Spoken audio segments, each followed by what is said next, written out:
Hey,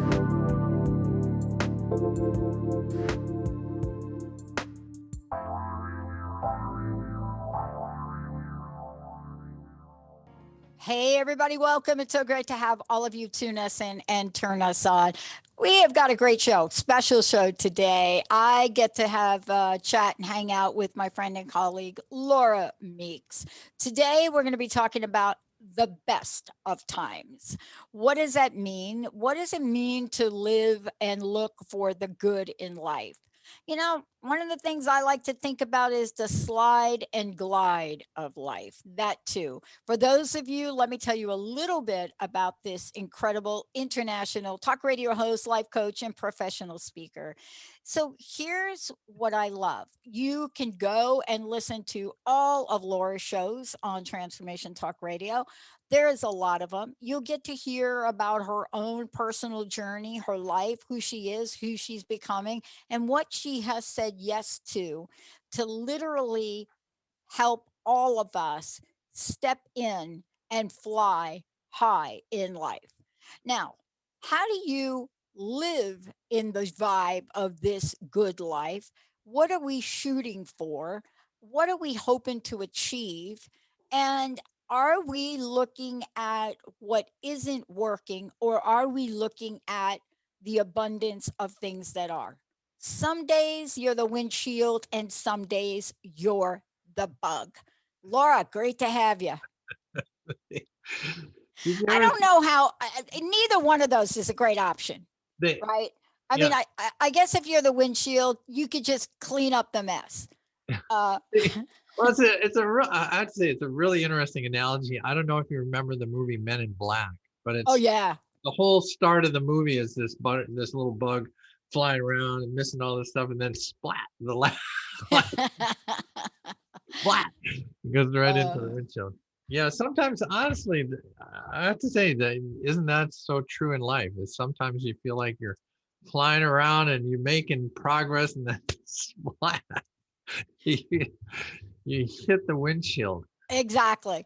You know, one of the things I was thinking about is I was thinking about talking with you once, and you were sharing this story of being in a glider, I think it was. Because, first of all, everybody should know Laura's a pilot.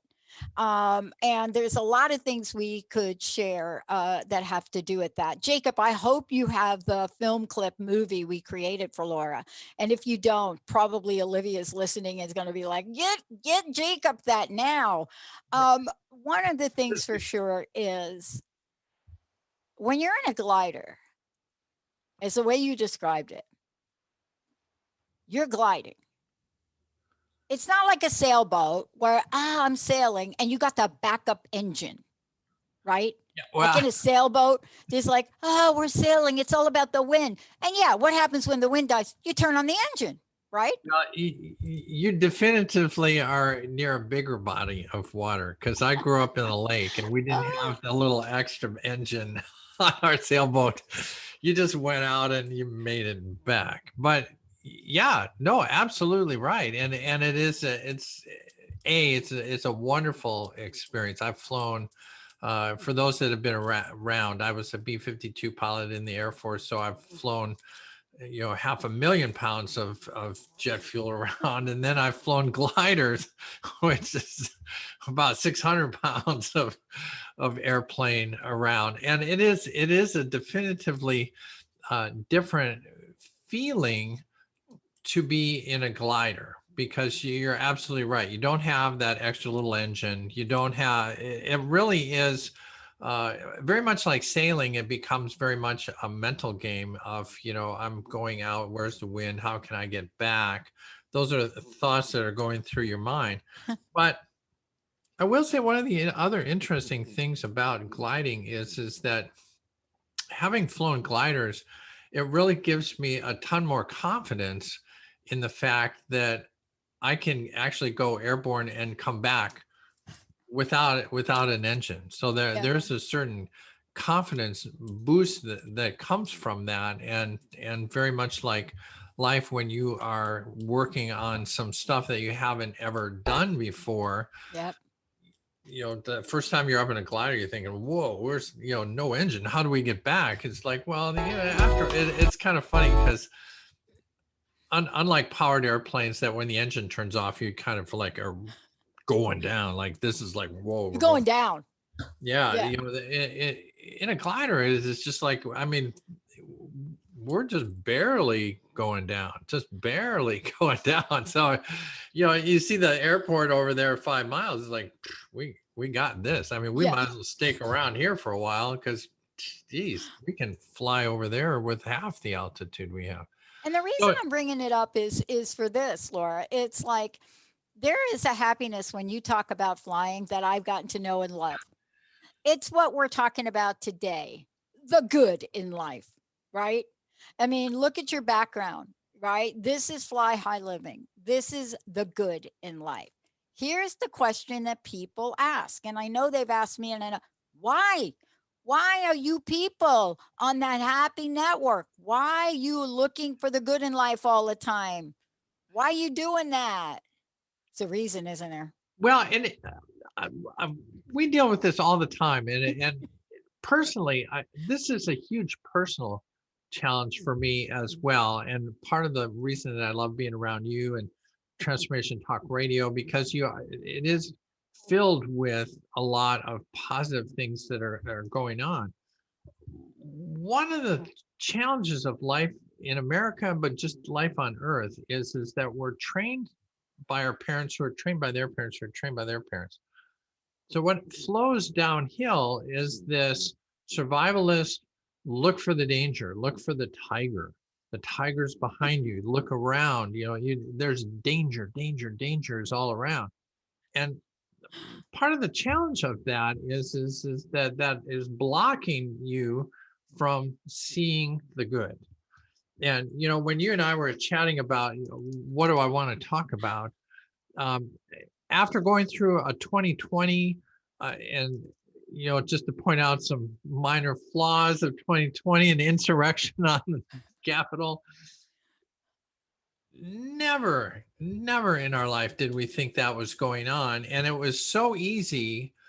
Part of the power of the media is that when Trump had control of a tweet, he could tweet out negative stuff that is just whamming you,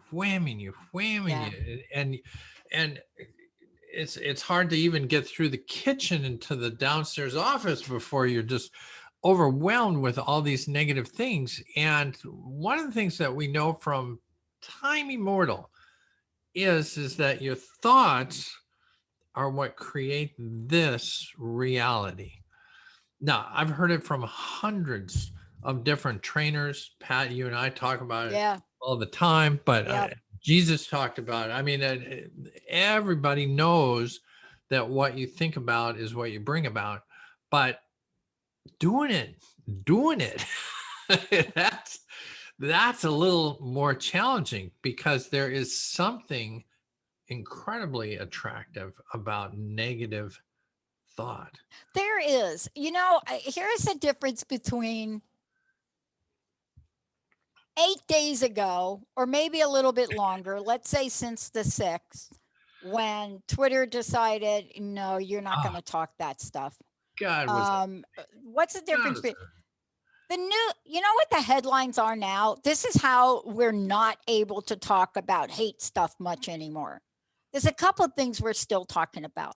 But I got a news flash. I get these news flashes, Laura. You know how they come through, just so I can stay aware of what's happening. The news flash of the day. This is where we are. And this is not a good thing. This is really, to me, it's a disgusting thing. But this is the top headline. It's not the headline that says people are storming the Capitol with guns and bombs. It's not that. It's not the one that says a congressperson is literally trying to avoid the metal detector to bring a gun into the con. It's Kellyanne Conway accused of posting topless photo of a teenage daughter on Twitter. Now, that is the headline, which is disgusting, Kellyanne. If that's what you really did, seriously, you got to get a life. But that's what's kind of replacing the constant bombardment. Well, and it is replacing. And one of the challenges of transformation and change is taking control of that bombardment, because kind of the good news is we have incredible amounts of bombardment. I mean, from all the social media to regular media to your friends calling you and texting you. I mean, the information is bombarding us in 1,000 different ways. But I was listening to Wayne Dyer yesterday, and one of the things that he points out is that you can't really make a change until you accept the fact that you are in control, that you're choosing to look at the Twitter, you're choosing to turn. And listen, my remote control on MSNBC is like a magnet to me. I mean, I wake up in the morning and I walk past my television. I'm thinking I could just check it real quick. It's like, stop it. Let me at least get downstairs and infuse me with a little positive before I do that. So That's right. So it is huge. It is so important. One of the things that you said is you become aware. Yeah. There is so much to be aware of, but mentally being aware of what you're thinking about and what you're choosing to watch. Let me ask you this: Facebook. Now, I have to say this is another funny thing. I feel like a relic now when I say I'm looking at Facebook. It's like, you're still watching Facebook? Oh man, my kids are like, oh my God, you must be on AOL for all that. I know. It's like, well, I don't know. I got used to Facebook, but I sometimes I'll come down to my office. Last night I came down to just answer an email, and I just kind of clicking through Face. Next thing I know, I've been here like 30 minutes. Yeah. It's like, put it down. Yeah. Put it down. So I guess my point is that the first thing you have to do is you have to take control of the inbound stuff. They make these little phones that actually have a mute button. Let me ask you this: notifications, Pat? Do you still Your phone has a mute button? They. Oh my gosh! Now that's a breakthrough. Well, and notifications. I used to have like my Facebook, Twitter, social media, and my phone's just binking all day. And I'm trying to focus, bink, focus, bink, focus, bink. Something came in. What is that came in? It's like, oh my God, you've got to control what you're looking at. And so in the face of huge negative, somehow you have to grapple with controlling your particular inflow and choose to find the good stuff. One of the things that came up recently in a presentation I was doing for Toastmasters was looking at some really creative new stuff. And lo and behold, I came across this lady, Gwen Lively, who is created this Go Fly contest. And it is cool. It's kind of up in your neck of the woods, up by Boeing. Uh-huh. Boeing is sponsoring $2 million for somebody to build a small personal vehicle that can take a person 20 miles quietly and effectively.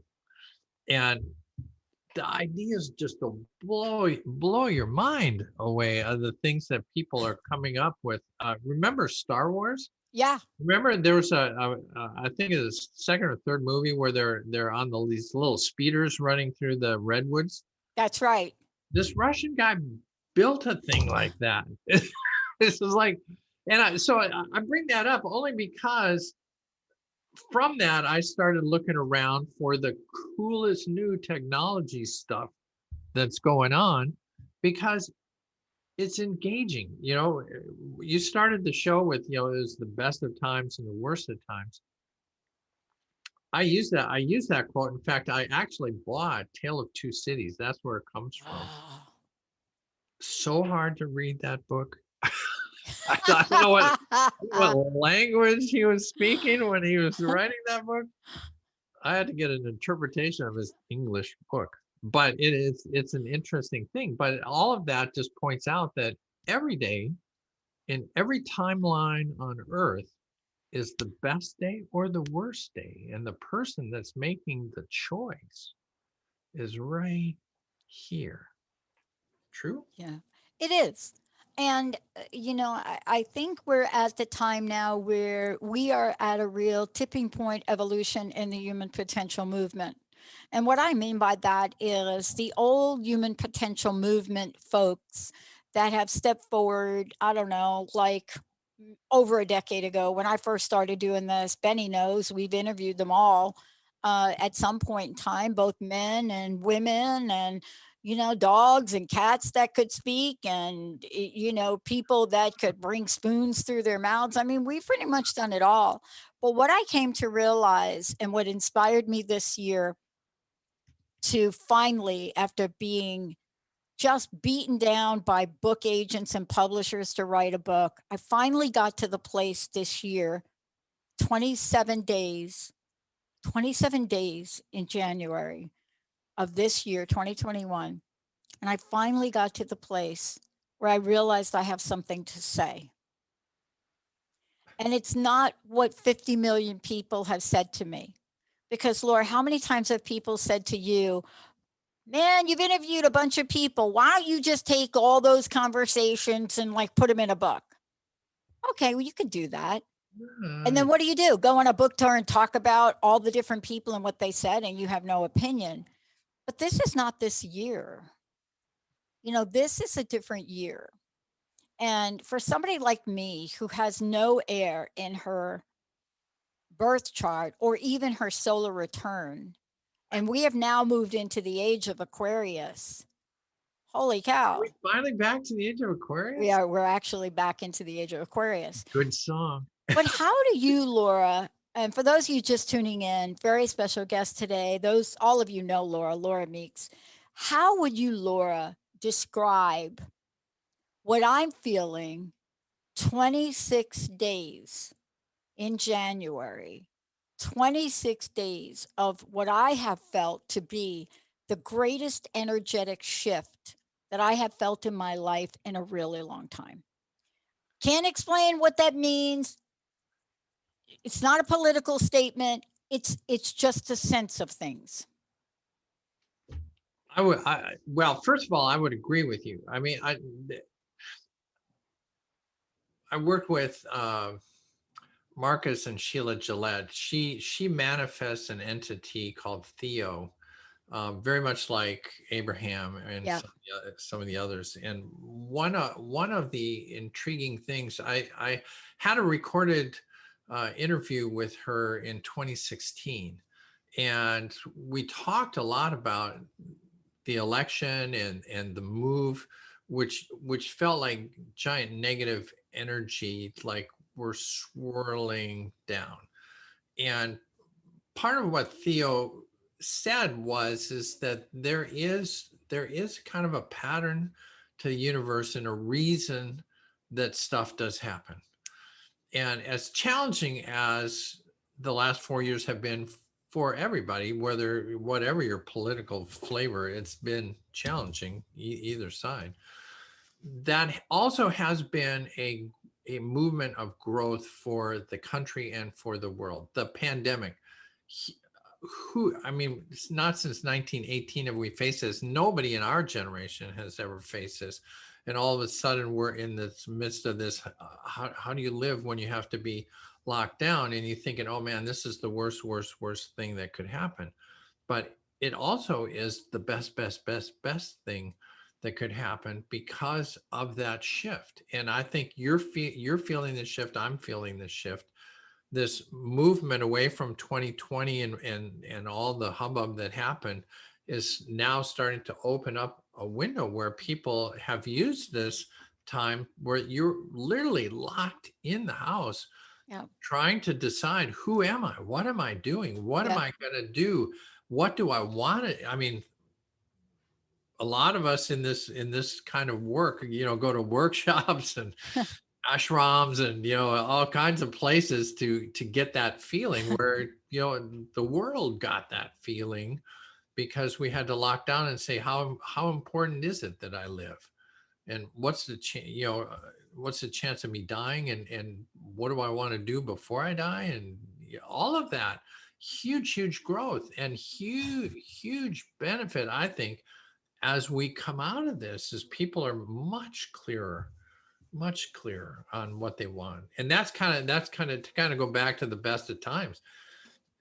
There are incredible things.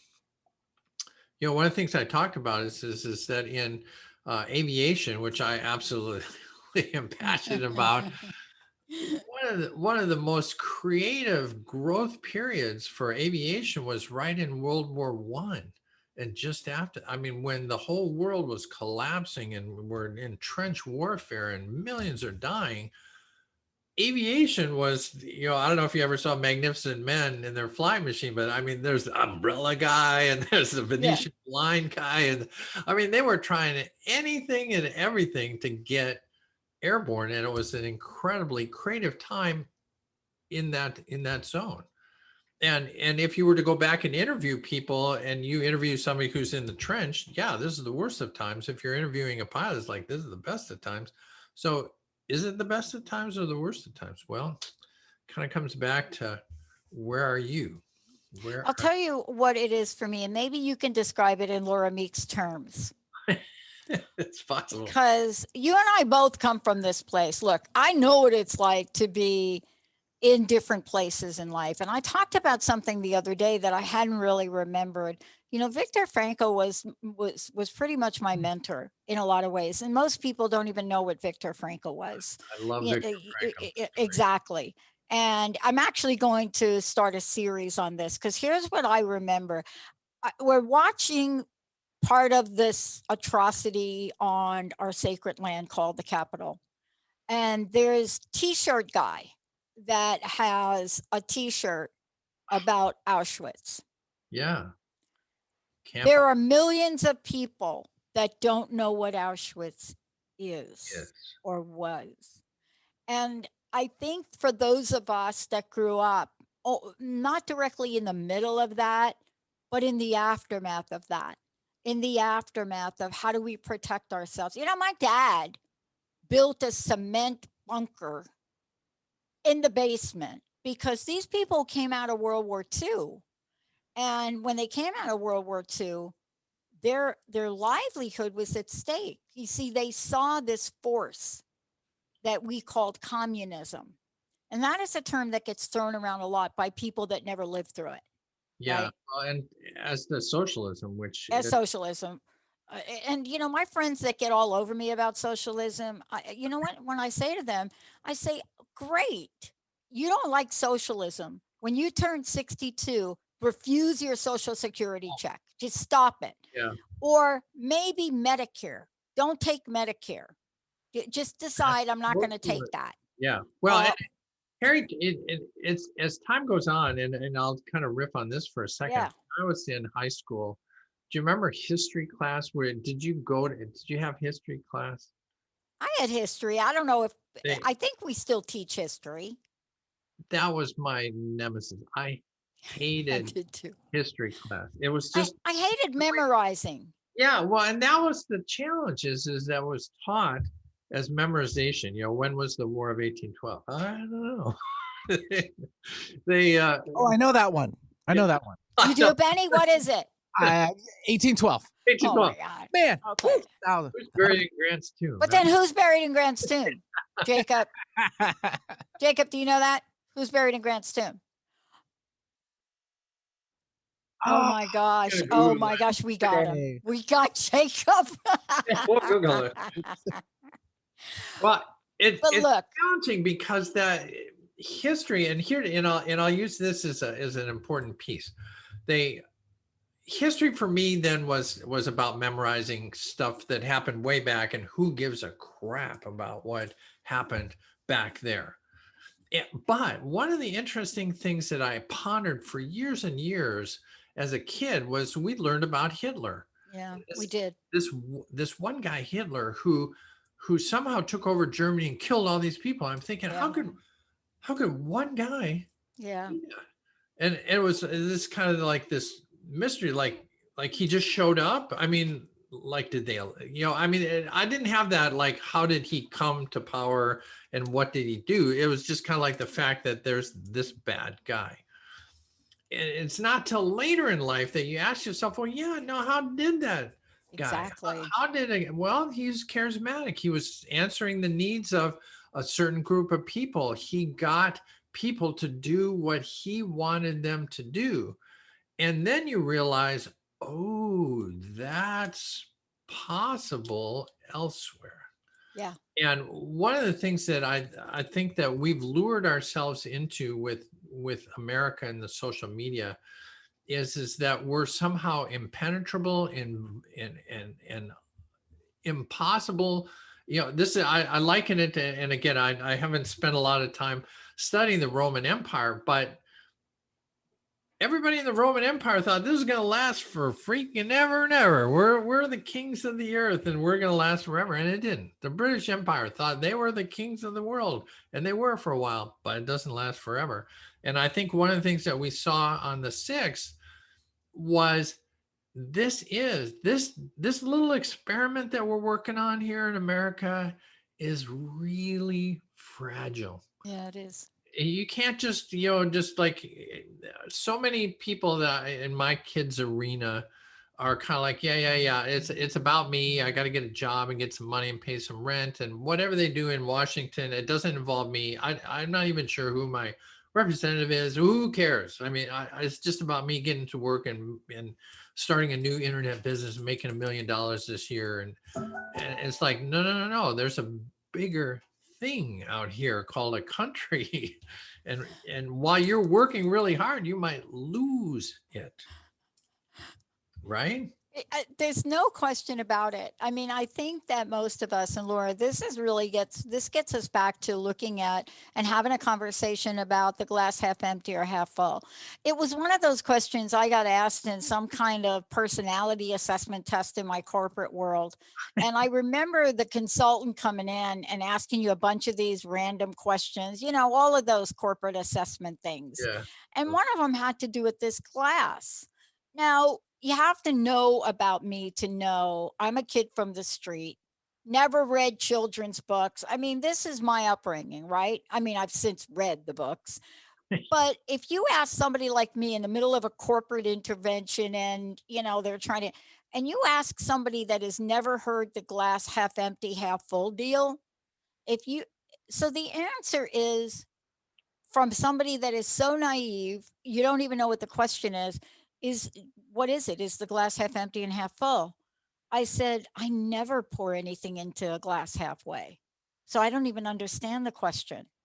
Why would you fill a glass half of anything? Right. I mean, if you're going to use a glass, you fill it all the way. If you're not going to use a glass, you just drink out of the bottle. You could hear a pin drop in this room. When we come back, what are the pin drop moments that Laura and I are going to talk about to help us stay in the vibration and the energy of heart opening ideas?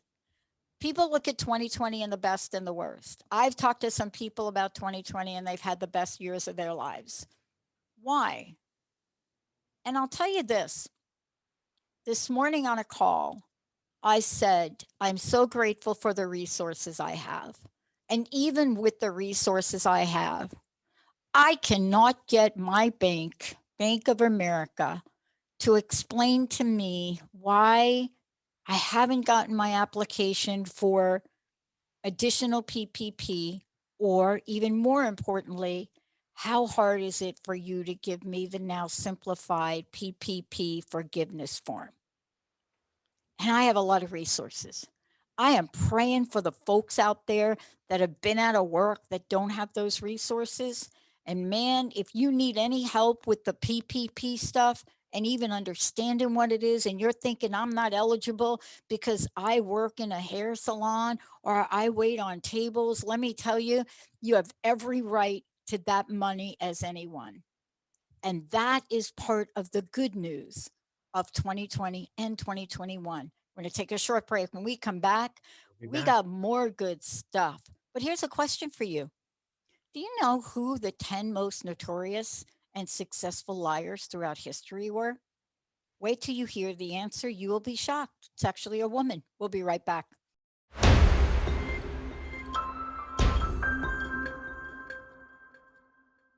That's what I'm talking about. Thank you for Yeah, introducing. put down the landing gear. Here we go. Nice clip. Laura, look, how do folks find out more about you? Let's make sure people can plug into Laura Meeks for sure. Absolutely. Flyhighliving.com. Flyhighliving. This is a meme for that. So all you have to do is remember this lady in red with this balloon behind her. There Fly you High- go. Flyhighliving.com and everything that you need to know about having me on your show or speaking or the new book that's coming out. So all of that is available on flyhighliving.com. First of all, thank you, Laura, for joining me here today, and certainly check it out. Look, one of the things I want to get back to is, this idea of taking a look at the good life and taking a look at life and what happens when maybe you're dealt a deck of cards you didn't expect to be dealt. I just went through this year. I mean, out of the blue, something happens that I totally didn't expect, right? Just out of nowhere. Expected. It's like, what? I What? have to move from where I've been living for 14 years. Right. And once I got over the shock of that, it didn't have as much weight. It didn't carry as much baggage with it because that's what we create. We create our own set of really cool baggage. Even if it is Gucci, it's still baggage. Gucci people don't write me about that comment. What about Coach? I mean, come on. But let's talk about what it is we can learn from the good, the bad, and the ugly. Because I think for most people, the greatest lessons we've ever learned is from the most difficult times in our lives. Yeah. Well, and there's no doubt that you definitively learn from the tough challenges. It's when you're down in the dirt, climbing back up, that you have these moments of inspiration to pull you up. But part of what I would say, going back to it's in your mind, is that you need to. I think you need to personally search for and find the good things that will balance you out. Mm-hmm. So let me throw a couple at you because please.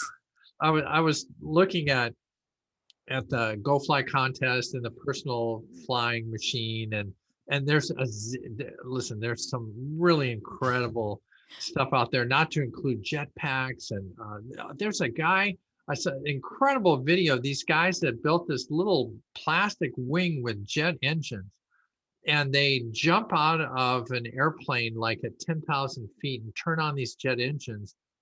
And they actually flew in formation with these fighter jets. So here's these guys just like with these little wings on, they're flying around because once you're airborne, you don't need all the power to take off. You're actually in the air, and so they can just use the power to stay up. And then there's 5 fighter jets and these 2 guys with these little wings.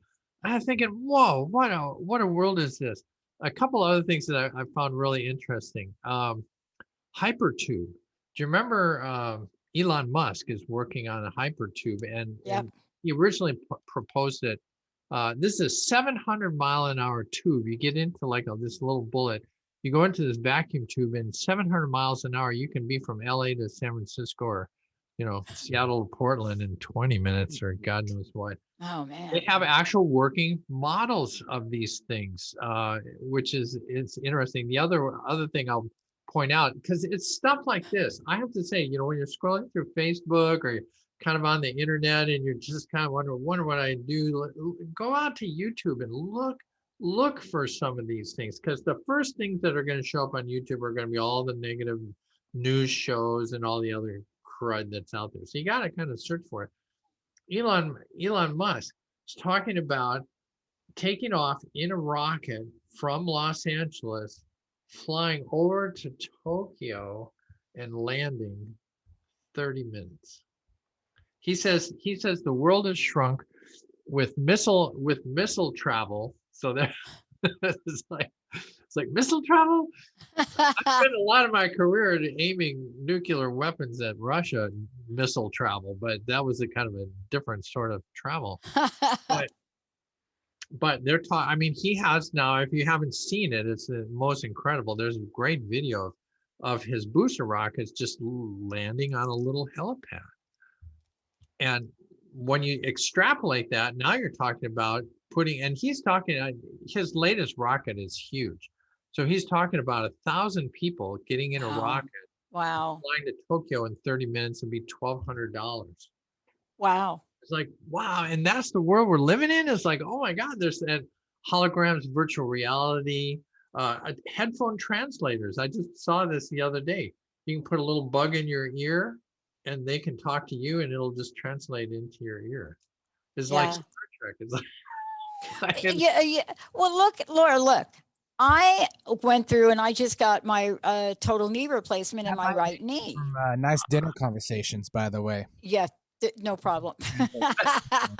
Right. Sorry, it was a little late for me to jump in on that. But That was good, right? Benny. That was nice. Oh my God, that's like watching the latest season of The Good Doctor in the middle of dinner. Right. Or yeah, I don't even want to go there. Actually, Linda and I were doing that the other day, and we're like, why are we catching up on this right now? But this is really an interesting time to reflect on these things, because there are more things happening creatively now, which we have not been talking about because we've been living in the hate talk for a really long time. And we're not talking about nanotechnology that can be computerized to target cancer cells. These are real things that are happening in the world. And by the way, that was discovered by someone we know in the Lyme disease arena, who was trying to solve Lyme disease for her mom. And of course, nobody could help. She got a nanotechnology internship, asked if she could use the nanotechnology lab to try to solve this. How do I zap Borrelia? How do I zap Ehrlichia? How do I zap these co-infections? And this young woman, before she's even in college, discovers how to create nanotechnology, right? That will track these things down and zap them. We ain't talking about those things. See? Well, and this goes back to the fact that to control this thinking machine, you're going to have to actually search that out, because the world is pushing the negative force, the negative news towards you. It's the thing, we come from a capitalist society, and capitalism, there's some incredible pluses to capitalism, but there's also some negatives. And the negative is that now that we've created news that's entertainment, now you get the news that people look at, kind of like social media. The things that really fly on social media tend to be more negative stuff. And so we're rewarding ourselves for this negative. So to control this, you're going to have to go out and look. But there's just jillions of things. They put up a telescope in space that is looking out hundreds of light years to some of the most incredible stuff, planets that have possible life that are within reach. There is so many cosmic things going on, but again, you have to kind of look for them. And I think that's an important piece. That's the beauty of Transformation Talk Radio is a collection of people who are looking at positive things that are going on and how you can improve and get control of your experience on this earthly plane. And I don't think, Laura, and let's just talk about this for a minute. I don't want people that are listening to the show that think that we come from the planet Pollyanna, right? Because we don't. We You don't. know, no, you and I both know what it's like to be knee deep in challenges and obstacles for whatever reason, Yeah. right? Now when I'm knee deep, one knee is titanium, so that's a good thing. See, The other one soon to be titanium. But there's a way to rise up. And there's also a way not to get pulled too far down. And I think that's what you started out the show talking about. What are we willing to plug into? What are we willing to turn off? and I'll go back to one of the things that you said. I circled a note. Be aware. Wholeheartedly, I'm not saying that you only look at this. I mean, I think it's critically aware. We had that whole discussion about the fragility of democracy. It's a really fragile thing. And you can't just watch really cool videos on YouTube. You have a duty as a citizen of this country to be aware of what's happening. And I think that's critically important. You can't just block it all out. I mean, there may be times where if you're way down here, you want to block as much of it as you can until you can get Yes, sir. back in balance. But by far and away, yeah, there part of controlling your experience is to become a force of good, to find your spot, your authentic self, your purpose here on the planet. Part of that is to be with others and help others. And you can't help others, without the Black Lives Matter. We wouldn't be aware. If somebody didn't carry a camera and watch George Floyd die, we would never have understood what was going on in that community. So Laura, you're pointing about something really important too. It really are. I mean, I think about all of those points in time in life, and what you're saying is, if it wasn't for dot dot dot, these people that you're talking about, they represent a form of courage that we also don't talk about enough. If it wasn't for dot dot dot, the lesbians at Stonewall that refused to get frisked by the police when that place was just completely that was a scary time. A lot of the people at Stonewall were transgender. They were. And I'm telling you, it got down the line and you got to the lesbian population when they were, you're in the line and here you are and you're coming now. It's your turn to get your license out. And you're like, no, no, no, we're not doing that. And, how many times have we seen in our history people stand up and say no, no to Ed Koch, to say, dude, AIDS is a real thing. Wake up. No to having somebody be beaten to death because you don't like the color of their skin. No, that's not okay. And I think I'm starting to appreciate the new form of no now, right? Because no has never been seen as a high vibration energy. But in the world we're living with, and I have to go back to that famous boxer that said no mas, lost the Not fight. doing But that. but are we in a high vibration now of the word no?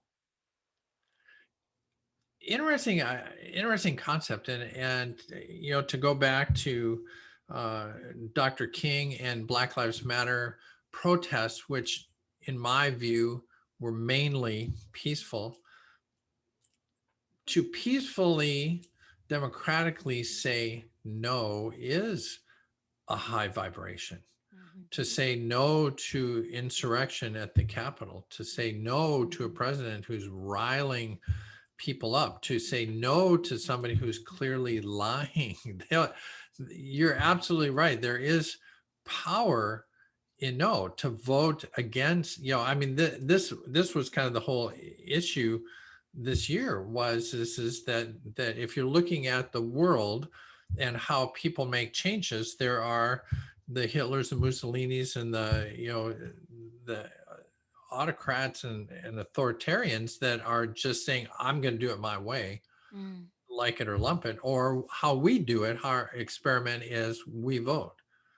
And and then to be able to not only say, I voted, and yeah, I would like to say I voted yes for this person, but that's effectively a no for this person.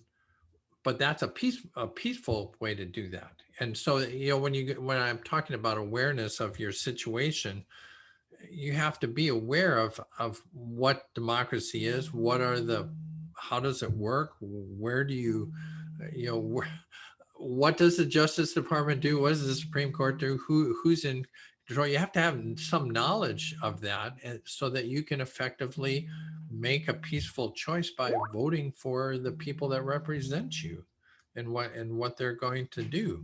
Yeah. So yeah, it is not. We hear this a lot, I think, in Center of Spiritual Living, metaphysics, and a lot of things. It's like, oh, you just look at the good stuff, and you're just gonna feel great. Ooh, we're gonna go up to the sky in the balloon. It's like, well, that is a huge part of it, and I think it is a huge part. Kind of cinch that all back into the best of times, the worst of times. It all comes back to you as a person. How are you going to see and view the world, and how are you going to control the plus? How are you going to lift your own spirit up? Happiness is a choice. We all think, well, if I do the right thing, I'll be happy. It's like, it's almost the opposite. You have to be happy, and then the good stuff happens. So somehow you have to. One of the things that I like is Uptown Funk. This was a seminar thing that I attended a number of seminars where they used that as the interlude music to bring us back. Yeah. But now it's kind of one of the things I start out the day with, is just like, let's get moving and feel like things are happening. Good things are happening. It's so funny you say that. I've been going to PT, right? And I bring my little, I have one of these, Benny, don't laugh, old school iPod. I got one of the old ones, right? Yeah. Everybody's like, that thing's going to break down in a minute. So I go, and my PT guy asked me, what do you listen to? Because I'm into it, right? So it's like, I'm really doing it. I said, I'm listening to Diana Ross and the Supremes. Oh, what do you listen to? Like Baby Love? And I'm like, no, my world is empty without you, babe. And somebody looks at you like, holy cow, are you like super depressed? It's like, and you think about it for a minute and you say, why do I love that song? I mean, listen to the beat of that. That is a song you get on that exercise bike and you are gone. Well, and it's finding those nuggets and adding them into your day so that you are on a higher plane of existence, so that the good things, it's a law of attraction. If you're vibrating at a happy spot, happy stuff comes towards you. If the first thing you do is you turn on the news or you watch a Twitter stream, you're like, oh God, so now what am I going to do? So there is, in the end, there's incredible stuff going on at the same time.